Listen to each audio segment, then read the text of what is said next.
Marrakesh, Morocco. So we're staying at the Riyadh Keshmara. This is the view from the second floor. There are 6 rooms total here. There's the pool. That's our room, which I found on booking.com. It's typical of the Riyadhs here in Marrakesh. The staff is very lovely. We were greeted the first day when we got here with some musical performances.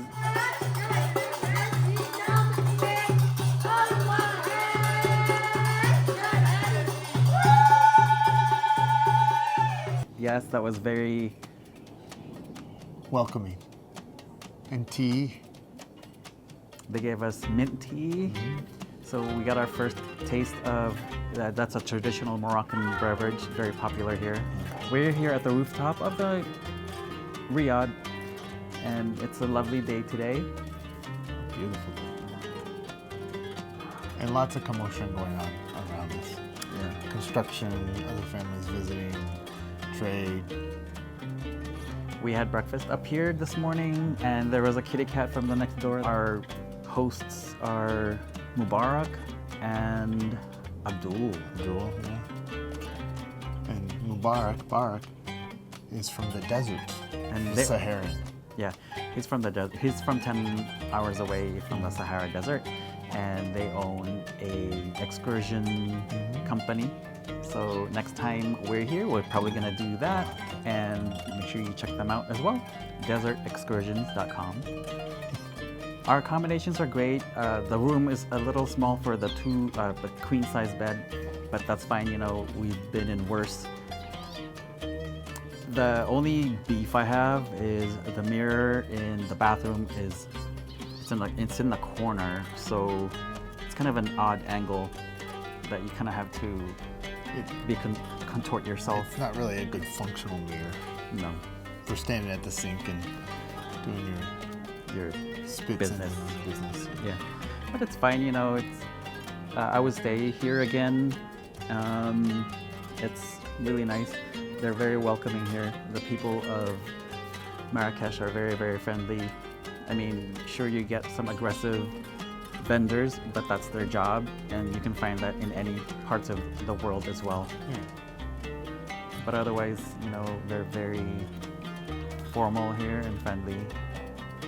And just hand to the heart, meaning thank you, and then hand up. Works pretty well to stop the conversation. So Morocco they speak a different dialect based in Arabic, but in school they're taught around 4 years old the original, is it called original Arabic? Arabic, yeah. And then they also speak French here. They speak Spanish. So Berber. Yeah, Berber as well. Berbers are local regional language, and they are actually taught from age 4 on, the Berber, from birth, and then formal education from 4 on, Arabic, and then from 7 years old on French. So they're taught 3-4 languages early on, and then they know English, some German, some Spanish, because of all the influences from the other side of the Mediterranean. If you are a cat lover, Marrakesh is the perfect place for you, because there's a cat in almost every corner that you run into, on the streets, on the alleys, everywhere. They're sleeping on the seats of the motorcycles, they're pregnant walking around, or they're eating some fresh meats or fish that vendors have given them. Cats are very revered in the Islamic religion. They bring good luck, and you can just find them everywhere, and they're not afraid of humans. I mean, a lot of them are living on the streets, but they are also fed from people that are living in that area. It's probably not wise to pet or touch them a lot. I touched them, I petted them. But you might want to just keep that in mind. they're not skitterish by any means. They're No. very calm. They're used to being around humans and human interaction. But they're not I don't get the impression they're going to curl up in your lap and They're just part Cuddle of with the you. everyday life here. You know, they're part of the ecosystem, so they coexist with humans. It's just great. I'm like a dog. Like when I see a squirrel, like, oh, cat, cat, cat, cat, cat, cat, cat.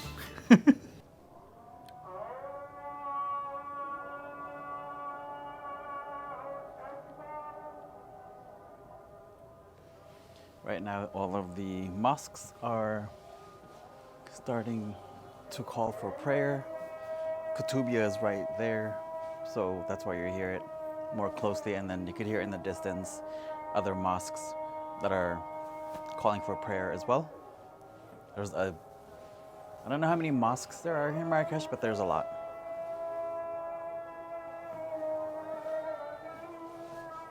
Rolling. get over here. Here I am, and guess where we were today? We wanted to kind of go outside of Marrakesh or the Medina because you could only do that so many times, and you know you see the same thing over and over. So we booked a tour to the Atlas Mountains today, and that tour included 4 stops at 4 different villages, Berber villages, a hike to a short waterfall, and also a camel ride at the end. There was lunch included in the middle also. Actually, we had to pay for our own lunch this time around, but our first stop was at a argan oil Oh, yeah. manufacturing place, Yeah. or where they And make we had- argan oil. And we had tea there. Tea with bread, Morning. and they gave us samples of the different, some different sauces. Like one was honey with argan oil, olive oil, argan oil by itself, and also a peanut, honey, and argan oil, which they call the Nutella of Morocco, Really good. Oof, or Moroccan wow. Nutella. Really good. With the Moroccan bread. Yeah, and then what else did we do? So after that, we stopped at a couple of villages. The villages were, no, sorry, it's 4 valleys, not villages. 4 valleys, and they were mostly for just taking photos. We stopped for about 5 to 10 minutes to take photos, and then the hike was a short hike. About an hour. Together. Yeah, the hike. Yeah. Getting out of the van to the waterfall. It was super crowded today because it's Sunday, and then a lot of their attractions were not available for today, whereas they were yesterday or Saturday. These include skiing. Oh, snow skiing. Yeah, a lot of ski resorts were closed today, so many folks just did this tour with many other tour groups.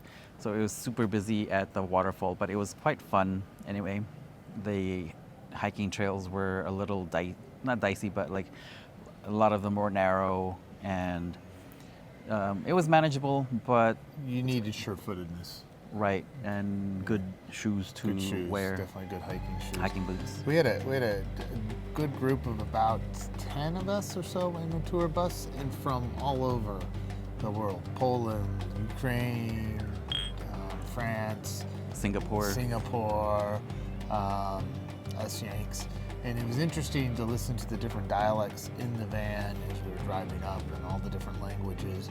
And French is definitely a language spoken here, so there's a lot of French mixed in with things, with the different conversations. But a very interesting kind of group up there.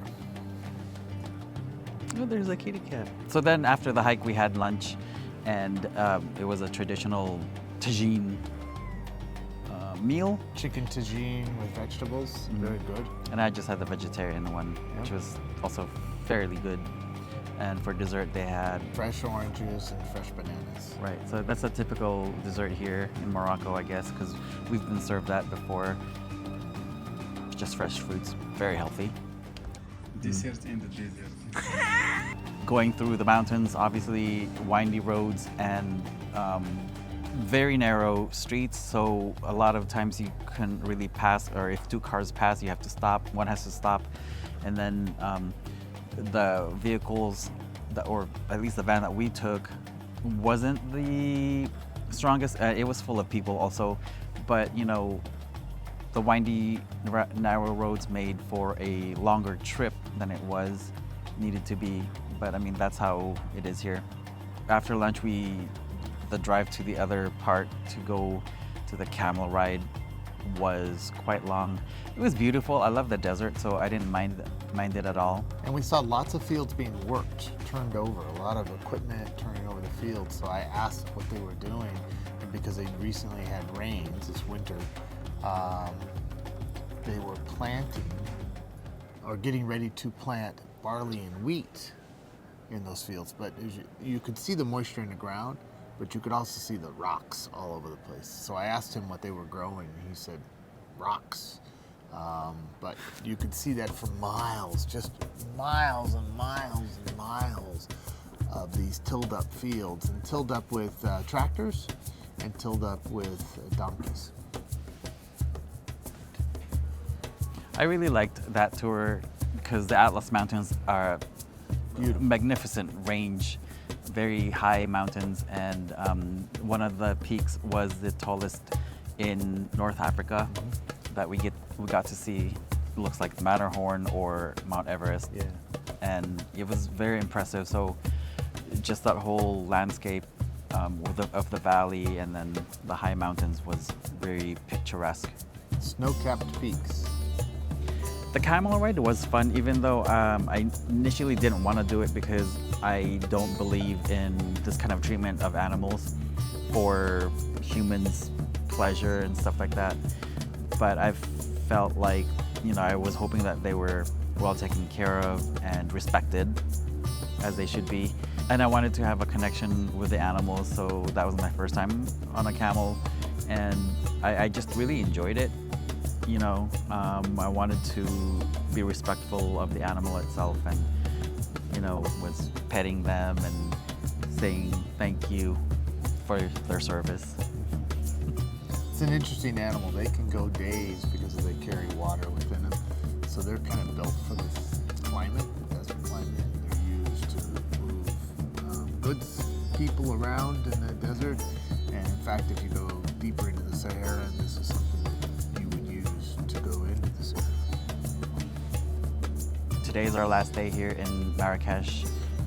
Tonight we're gonna do a hammam, which I've never done before, so I'm excited to get to do that. It's a rocket bath and massage. Yeah, and then we get to leave tomorrow. Bye, Marrakesh. Thank you.